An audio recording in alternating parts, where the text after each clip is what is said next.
UAE freezes accounts of 9 Iranian individuals and entities.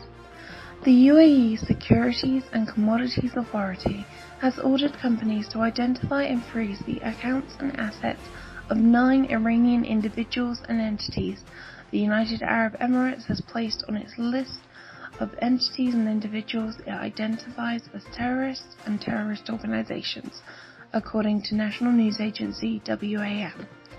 In May, the country placed the 9 on the list for suspected connections with Iran's elite Revolutionary Guards after the United States did the same. State Department's Brian Hook. Pompeo presented Iran with 12 demands to become a normal country.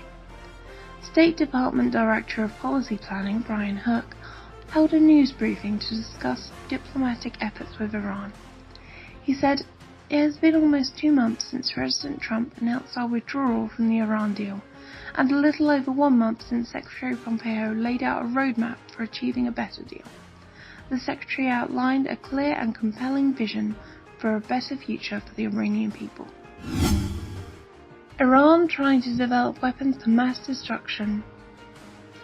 A German intelligence agency said that Iran has repeatedly attempted to obtain technology to develop weapons of mass destruction while working on its missile program.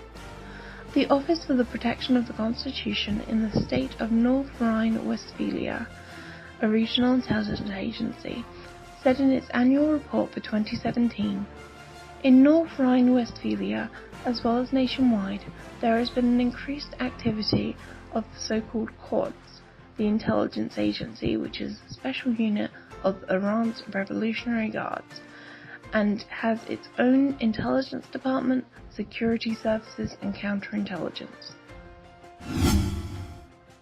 Women of Khorramshahr protest lack of drinking water in hot summer. Women of Khorramshahr protested against the lack of clean drinking water by actively participating in the large-scale protests in the key port city of southwestern Iran. Their protest started on June 29th and climaxed on June 30th and continued for 3 consecutive days. The city's atmosphere continues to be volatile. The women of Khorramshahr and the residents of the city are fed up with the lack of clean drinking water. Their drinking water is salty.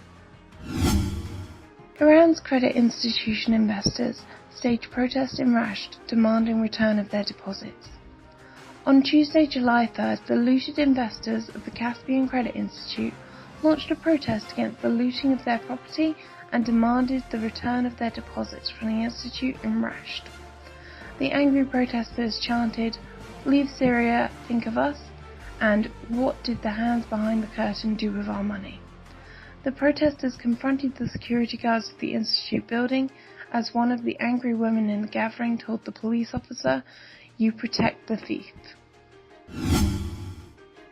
Doctors in Tehran protest forced promotion of natural birth. On Tuesday, July 3rd, dozens of gynecologists and obstetricians held a protest in Tehran, Iran.